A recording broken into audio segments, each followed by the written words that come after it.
Hi everyone, and welcome to Simply Stories. Today we'll be reading The Best Nest by P.D. Eastman.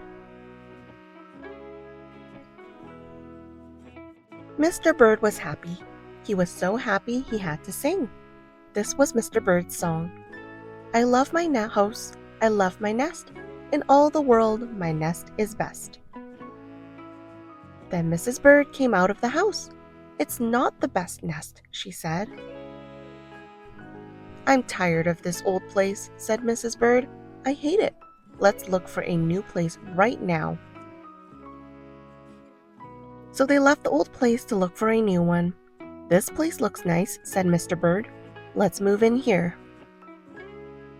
But somebody else had already moved in.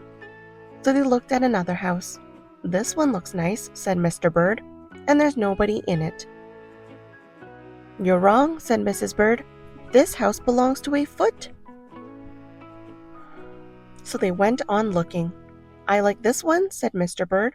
It has a pretty red flag on the roof.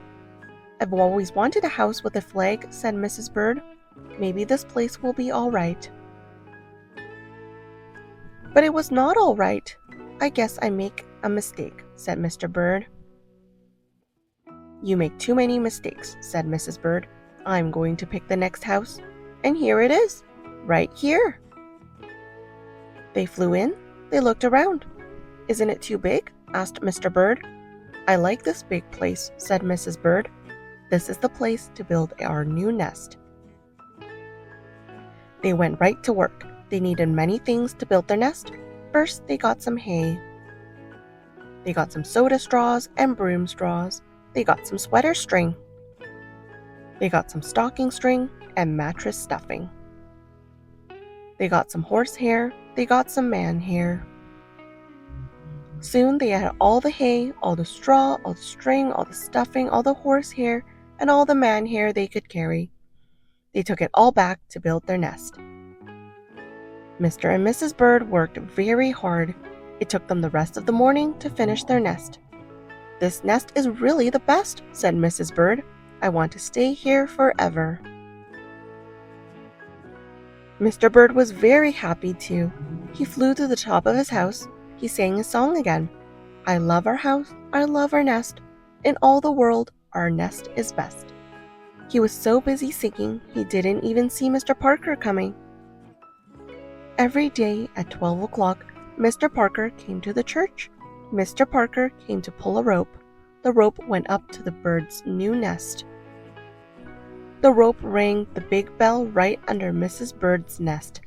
Bong, bong, bong. Mrs. Bird got out of there as fast as she could fly. When Mr. Bird came in, all he could see was a mess of hay and string and stuffing and horsehair and man hair and straws. Where was Mrs. Bird? I will look for her until I find her, said Mr. Bird. He looked high, he looked low, he looked everywhere for Mrs. Bird. He looked down into a chimney, but Mrs. Bird wasn't there. He looked down into a water barrel, but Mrs. Bird wasn't there. Then he saw a big fat cat. There was a big fat smile on the fat cat's face. There were some pretty brown feathers near the fat cat's mouth. Mr. Bird began to cry. Oh dear, he cried.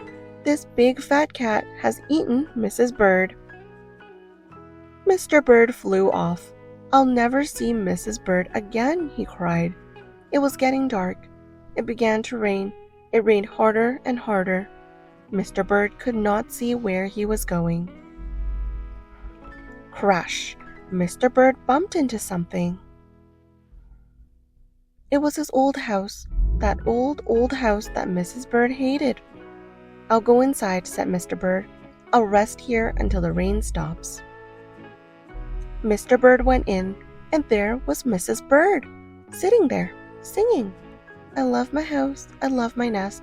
In all the world, this nest is best. You, here, gasped Mr. Bird. I thought you hated this old nest. Mrs. Bird smiled. I used to hate it, she says, but a mother bird can change her mind. You see, there's no nest like an old nest for a brand new bird. And when the egg popped open, the new bird thought so too. The end. Thanks for reading along. Subscribe to Simply Stories and hit like for more videos.